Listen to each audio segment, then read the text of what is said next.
Have you ever come across people who don't know anything about you, but go ahead to make assumptions about you? Or worse still, dismiss your identity and whole life experience? My name is Leanne Wang. I guess I'm Chinese Canadian. I was born in China. I grew up in Toronto. I immigrated here with my parents when I was in grade 3 in the early 2000s. I think we were part of the last large wave of skilled immigrants here in Canada. Of course, it's always been very, very annoying when white people try to pin me down as Chinese to make themselves feel more settled. I think some people really need to categorize everyone they meet to have a sense of stability and safety or something like that.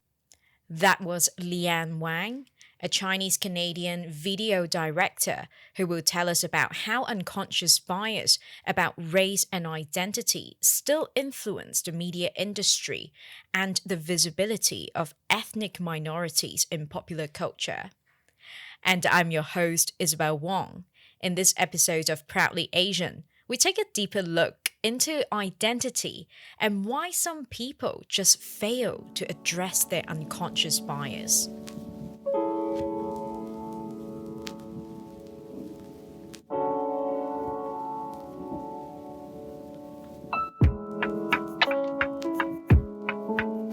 As some of us continue on with life, we might eventually arrive at the conclusion that we do not need to please everybody.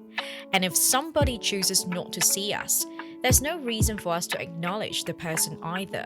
In a way, it's self care. But it's also tricky with identity. Because unless we look like what we say we are, there will always be people who tell us we aren't what we are because of their bias. And that reflects the extent that they understand the world that we live in. Unconscious bias like that is still unfortunately a daily occurrence. Our guest from season 1, Jacqueline Garwood, who is a British Macanese Filipina born and raised in Hong Kong, tells us an incident that's all too familiar to a lot of Asian diasporas. I remember, and I'll never forget as well, like just having an argument with a uni professor because we were in a class called, I don't remember what the class was called, but it was something about Hong Kong culture and Hong Kong identity. And I was, of course, one of the only ones that were not Chinese, like Hong Kong Chinese. So she pointed me out, started asking me about, how do I identify? Do you think do you think you're a Hong Konger, whatever, all that stuff? I'm like, yeah, I do. I am a Hong Konger. I was born and raised here. I was brought up here. And then she goes and asks me, okay, but do you have 3 stars on your like ID card? I have no idea what that means. But I was like, no, I don't. And then she goes, okay, so you're not a Hong Konger then. And I was just so upset. Like me and her, like we went back and forth. And I'm like, who are you to tell me what I am and what I'm not? Identity and life experience denied. You don't look like you're from here. Or you are this ethnicity. How can you be from that place? Those are just some common questions for those who don't look the part. And for Jasmine Sachiko Ross, a Caucasian British girl born and raised in Japan and barely knows anything about her British heritage, she's also on the receiving end of that, simply because she does not look the part, regardless of her upbringing. My nationality and my blood are English, but I have never lived in England. It took me, 20 years before I actually knew where London was geographically. Do all this to say, just like I have very little connection with England, and we didn't really visit very often either. So my whole life has been surrounded, or it's been immersed in Japan. However, the whole time I've lived here and grown up here, I've been treated as the foreigner. Like I've never once been treated by Japanese people as a Japanese person. As much as I would like to say I'm either Japanese or English, I'm in a situation where I can't really claim either.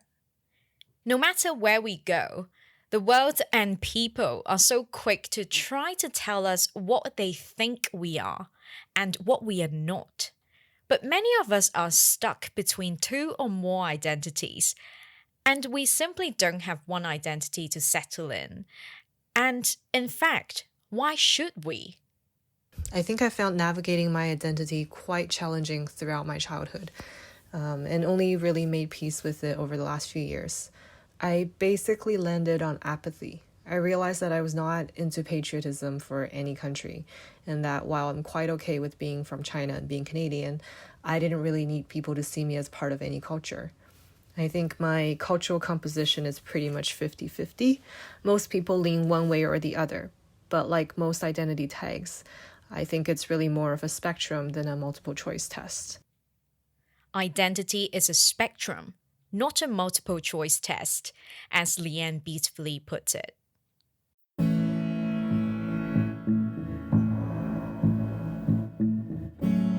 It makes you wonder, why are some people so comfortable making comments about someone's identity without even spending the time to get to know the person themselves? Part of it can be explained by the way that humans work. If people are unsure or confused or lack confidence, they overcomplicate. If people are sure of their ideas, their perceptions, their opinions, they tend to simplify. We see a lot of oversimplification in politics, religion, and even science when people believe that they know everything there is to know. But as for where they gain that confidence to think they know everything, it could be explained by the Dunning-Kruger effect, a cognitive bias where people with low ability, expertise, or experience regarding a certain area of knowledge tend to overestimate their knowledge. To put it simply, it just means the less you know, the more confident you are, and the more you know, the less confident you are. As with identity, people also have a tendency of oversimplifying when they come across someone whose identity they just don't understand. Instead of actually trying to get to know the person, their energy is spent on understanding the person based on what they know already, not what is the reality. They force the labels that they are already comfortable with onto the person until the uniqueness of the person disappears, so it's easier for them to understand this confusing person in front of them. Because unfamiliarity makes them incredibly uncomfortable, and they naturally favor comfort over fact. And as told by Sandra Jim, a Chinese-Canadian people and culture manager who was born in Mexico, people generally have a hard time seeing her as the way that she is, a familiar story for a lot of us who have to navigate between multiple identities. My name is Sandra. I was born in Mexico to Chinese parents who met in Canada. My dad immigrated to Mexico from China when he was 17 and spent the rest of his life primarily in Mexico. This would have been sometime in the 1950s, but my dates aren't that clear. His dad, my grandfather, had moved there at the beginning of the 20th century. My dad was visiting a relative in Montreal when he met my mother in 1972. My mother had fled the Cultural Revolution when she was 21 and ended up in Montreal by way of Hong Kong. By 1973, my parents were married and my brother was born. Over the next 8 years, my 2 sisters would be born. They were a family of 5, and my dad had gone back to Mexico because he didn't speak English and couldn't make a living here. My mom eventually moved to Mexico with my brother and 2 sisters for about 10 years, so they all speak Spanish. Much later, I came along. I was a surprise for my parents, and they decided to have me in Mexico because our family had been going back and forth for so long, it just made sense. I ended up growing up in Toronto and going to Mexico every summer holiday until I was 9, and I managed to only pick up very rudimentary Spanish. My first language is Cantonese because that's what my mother speaks, but I never learned the slang words or the swear words, and I can't read or write it. I was never Mexican enough because I never lived in Mexico and I can't speak the language. I was never Chinese enough because I can't read or write it and I never lived there either. On the one hand, it's nice to be Canadian because I can make that identity whatever I want, but on the other hand, I am still an immigrant to Canada. When I am asked where I'm from, I say Toronto. The follow-up question is, where were you born? Mexico. But I don't look like what people think of when they think of Mexicans. The follow-up question to that is, well, where are your parents from? And it is only then, when my identity is reduced to my parents' ethnic identity, that they're satisfied. When I say I am from Toronto, I don't look like a white person. When I say I am from Mexico, I don't look like the image of what a Mexican person looks like in their minds. But when I say my parents are Chinese immigrants, now I match the image and it makes sense to them. It doesn't matter that I've never lived in China or that my parents have lived in North America far longer than they ever lived in China.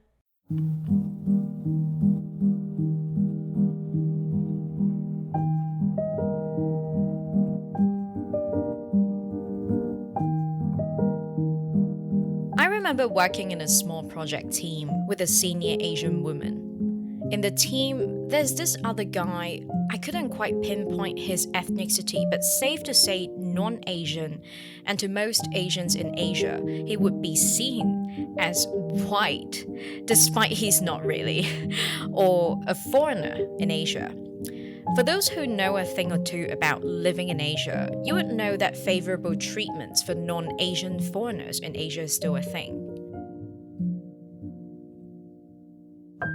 During my time working with this Asian woman, one interesting observation I made is that she only ever remembers the name of that non-Asian guy, and she would always mistakenly say things or reference me with a wrong identity or nationality. Even some other members on the team have repeatedly reminded her about my identity and professional experience, which are details that actually would matter to the project that we were working on. I specifically remember a conversation we had with the team when I was giving updates about my work stream, which would involve that non-Asian guy. Let's call him Pete for now, for easy reference. This Asian woman said to me, "Isabel, I know you had reporting experience and would like to get Pete to work on this, but Pete only worked in TV and writing is a different skill set." She went on to say things that once again tells me that she forgot my identity and professional experience, even though we actually worked in a very small team. At that particular moment, I felt a mix of feelings. I never expect anyone to remember me or know my story fully, because in the grand scheme of things, no one is that important, if you know what I mean. But anyone who's worked with me at least would know a thing or two about my background and what I bring to the table professionally. It's always important to remember the strengths of the people that you work with, by the way. To have someone you had to work closely with dismiss your whole career and life experience while repeatedly making assumptions about your cultural identity, despite having been corrected by other people multiple times, and the fact that the person doing all this is Asian, the disappointment I felt was heartbreaking.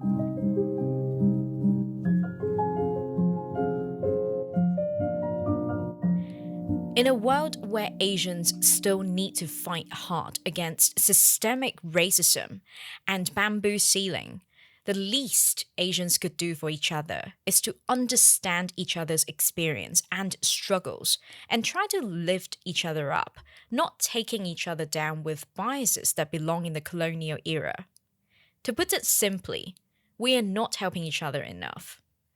Why would we help each other just because we're Asian, you may ask? Because for centuries, opportunities have passed us by purely because we are Asian. And there are people of other ethnicities who just help each other out with no questions asked. We did not pick this fight. The fight is attached to us the moment we're born. And it's up to us to make progress to hopefully unwind this historical fight. People will say, how can you assert yourself so forcefully? Well, you call it forceful. But if we don't assert ourselves, we won't even be seen and heard, let alone getting the credit that we actually deserve. These moments of feeling like my identity and experience is being dismissed is more subtle now. I guess it's still happening quite frequently given the field that I work in, I think it's kind of funny that people in the creative industry always want to see themselves as being more quote unquote woke, but oftentimes the kind of work culture that gets perpetuated is actually quite shallow. For example, I worked on a lot of commercials during my 3 years in China, and I'd say that my portfolio is robust enough to qualify me for projects that are nearing, if not quite, TV level. Yet, out of all the production agencies I've reached out to, and I've reached out to almost every single one in Toronto, I would say like at least a few dozen, the universal response has been that my work is too Chinese, whatever that means. This refusal to recognize work that comes out of countries not generally considered first world is systematic in the Canadian industry. I've heard multiple BIPOC and first generation immigrant creators tell me that their quote unquote ethnic version of the same commercials get only a fraction of the budget that the English and French versions get. I'm talking about the exact same set and script, with the only difference being that actors and crews are minorities speaking a non-official language. And this happens all the time, but no one seems to be addressing it. Even now, a lot of funding bodies and broadcasters only have white people in mind when they talk about quote-unquote mainstream audiences. And BIPOC creators end up having to fall back onto cliche trauma porn stories to get their works made and distributed. A large portion of our real experiences is dismissed because they aren't what mainstream audiences are expecting from us based on stereotypes about us. The mainstream media is still selectively featuring Asian narratives and stories that fit the stereotype. That's why a lot of in-between Asians don't get their side of the story told. And because of that, to this day, there are people out there who will take to changing their names in order to escape unconscious bias. And here's Sandra telling us the story behind her name, Jim. Because my grandfather lived and worked in Mexico, and my dad moved there when he was so young, they both have Spanish names. My grandfather took the name Antonio, and my dad took the name Enrique. He experienced a great deal of racism in Mexico, which I only remember overhearing snippets of as a child. But this is why it was important to my dad that we all get names that would blend in. We also follow Mexican naming traditions. The firstborn son is named after the dad. My father was Enrique, and the English version of that is Henry. Therefore, my brother is named Henry. He has a son named Henri, which is the French version, because my brother married a woman from France. My sisters have Spanish names, and my name is Sandra Elisa. Elisa is my middle name, and the Asian kids I grew up with didn't have middle names. They had legal names that were phonetically translated from their language into English, and preferred names that they went by in school, whereas my legal name is Sandra Elisa Jem. Another part of Mexican naming traditions is the father's last name goes in front of the mother's last name. But in Canada, the last name you see is the last name. My birth certificate has both my parents' last names on it, and my mother's last name is more obviously Asian sounding than Jim. There was a period of time where we considered legally dropping my mom's last name from the rest of my name, so all of my documentation would match. It's a headache, and we never ended up doing it, but my sisters told me, you'll want to change it because you don't want an Asian last name when you're applying for jobs. You'll be more likely to be hired if employers see Jim. Trust me. I didn't fully understand at the time, but the lesson I was being given was if you can obscure your ethnic identity on paper, you'll get farther. I've lost count of how many times I've heard people saying, by looking at the name, I can't tell who this person is from. Well, the answer is because you can't. One of the reasons why I'm upset seeing unconscious bias in action is because while everyone is biased in their own way, the awareness of bias and different cultural nuances that I've formed over the years from living in different places has shaped me into a person who tries not to make assumptions. When I meet a person for the first time, I never really have thoughts like, this person must be Thai or American or Japanese. I ask, where are you from? How do you identify yourself? no matter where that person lives, is based, or what language that person speaks. Because how arrogant would that be if we just assume someone's life story in our own heads based on our own limited knowledge? And usually, when you ask, you'll be pleasantly surprised by people who really have different experiences. An ethnically Chinese girl who was born and raised in Latin America and speaks better Spanish than Chinese. You won't know until you ask. A white British girl who was born and raised in Japan and spent her whole life explaining to people she's not just a foreigner who is in Japan because she's probably fascinated by sushi and the Hollywood portrayal of Japan. She's a true Japanese at heart and does not know a lot about her British heritage. You won't know until you ask. While there are a lot of discussions that make advancing inclusivity sound like rocket science and advanced engineering, a lot of the time, how you begin becoming inclusive is by asking questions like, where are you from? And then stop and truly listen without trying to add your own assumptions into the conversation. When someone tells you something that you are not in any way familiar with, don't dismiss it because it's not something that you know. Simply ask, I'm not familiar with this. Tell me more. And don't ever make conclusive statements about a person's age, identity, nationality, ability before you even ask the person about themselves. Of course, you don't need to be interested in learning about the life story about everyone that you come across. But just know that if you are not going to spend time to get to know a person, you are not qualified to make any assumptions about that person also. Sticking to the facts is the most useful and powerful mindset and technique that I learned from journalism school in the event I have to report on topics that I'm not at all familiar with. I'm taught and programmed to be comfortable with unfamiliarity, and that's certainly not taught enough outside of journalism schools. And I just want to leave you with what our guest Sandra said. Just get to know the person before you make assumptions. Let them tell you how they perceive their identity and understand that we aren't confined to political borders defining race, especially with the movement and migration happening all around the world. I encourage everyone to read Kimberly Crenshaw's idea of intersectionality. We're all the sum of our parts, and everybody's got different parts, so don't leave your experiences at the door. And with that, I'll see you in the next episode of Proudly Asian. That's it for this episode of Proudly Asian. Don't forget to follow us on Instagram at proudly.asian for more content. We are on Spotify, Apple Podcasts, and YouTube. Leave us a 5-star review on wherever you get your podcasts. Thanks for tuning in and signing off for now. I'm Isabel Wang.